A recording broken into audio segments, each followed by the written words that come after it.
Turns out watching your tongue should apply to more than just your words.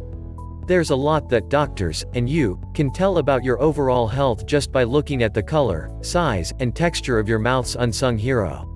You already know that your tongue is essential for tasting and digesting food and for articulating speech. But because your tongue is such an integral part of several important bodily functions, paying attention to its appearance and changes can help alert you to larger health issues early. This is one reason your doctor has you stick out your tongue during annual physical exams. And why your dentist may inquire about your hydration or hygiene after one glance at your tongue. In general, a healthy tongue is dark pink, moist, firm, and covered in small bumps called papillae. If your tongue's appearance deviates at all from this norm, consider the following 7 concerns your tongue might be trying to warn you about. 1. White patches.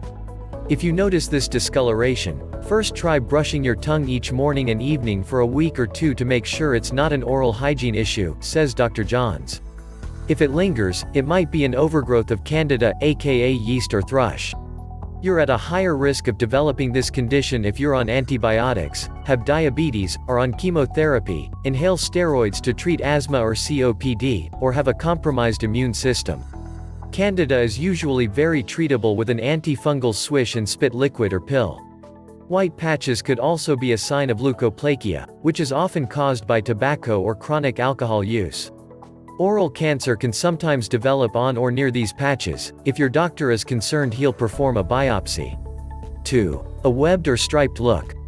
An appearance like this could signal a chronic condition called oral lichen planus, which occurs when the immune system attacks cells in the mouth. Middle-aged women are most commonly affected. If you're not experiencing pain, a doctor probably won't treat it, but he will likely monitor your symptoms, because you might be at higher risk of developing oral cancer in those areas. If you're experiencing pain, you might be given a drug, such as a corticosteroid, a retinoid, or an immunosuppressant. 3. Ridges or indentations. Does your tongue have scalloped edges all of a sudden? These ridges may simply be due to the way your teeth press into your tongue, which often happens while you sleep. Those types of ridges are no big deal and will go away on their own, says Dr. Johns. You might also see ridges if you have a fissured tongue. What's that? It's a long crack down the middle of the tongue, and it's just something you're born with. You can also have radiating fissures going perpendicular to the long axis, says Dr. Johns. It's normal. The problem is that sometimes food can get stuck in the fissures if they're deep enough. So don't forget to brush your tongue when you brush your teeth and avoid sticky foods when possible. 4. Redness. Seeing red. A rosy tongue can sometimes go hand in hand with a sore throat. You could have scarlet fever, which is a bacterial condition that occurs in some people who have strep throat, and develop a strawberry tongue. This is usually associated with a really high fever and has to be treated with antibiotics, says Dr. Johns. A red tongue could also be caused by atrophic glossitis, aka lost taste buds, due to a vitamin deficiency in folic acid, B12, or iron. In this case, the tongue is usually shiny. If your doc determines that's the problem, taking supplements that contain those particular nutrients may lead to an improvement of the condition.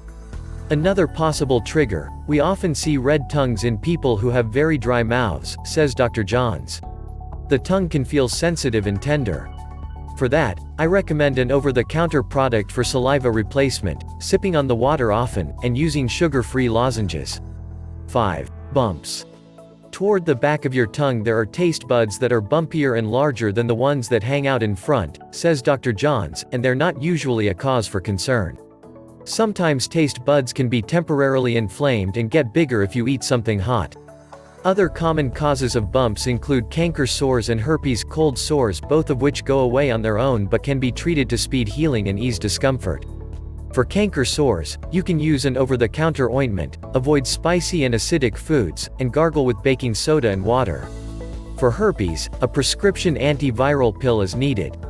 If you bite your tongue repeatedly, a lump called a fibroma could develop, which needs to be removed by a doctor.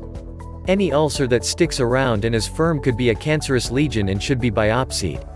The good news is that more and more dentists are now monitoring patients' mouths for potentially cancerous lesions. 6. Black and hairy looking. Take a deep breath. This alarming looking condition is actually benign. It's sometimes associated with antibiotic use, a yeast infection, diabetes, cancer therapies, or poor oral hygiene. It happens when the cells on your tongue grow faster than your body can shed them, says Dr. Johns. But rest assured that this condition generally goes away on its own. And don't worry, you don't have to shampoo your tongue. The tongue isn't actually hairy. It just looks hairy, says Dr. Johns. 7. Spots. Some people have a geographic tongue, which looks like a mixture of red and white spots, and sometimes like continents on a world map, hence the name. And these people will likely have it for life. You have areas on your tongue where some taste buds have been worn down, says Dr. Johns. The spots might even seem to move, but it's not anything to get concerned about. There's no treatment for it, and it's actually pretty common. Some medical research has shown an association between geographic tongue and celiac disease, a condition in which the body's immune system attacks the small intestine when it ingests gluten, a protein found in wheat, rye, and barley. I hope this video will helpful to you. Please, like this video and subscribe to my channel. Thanks.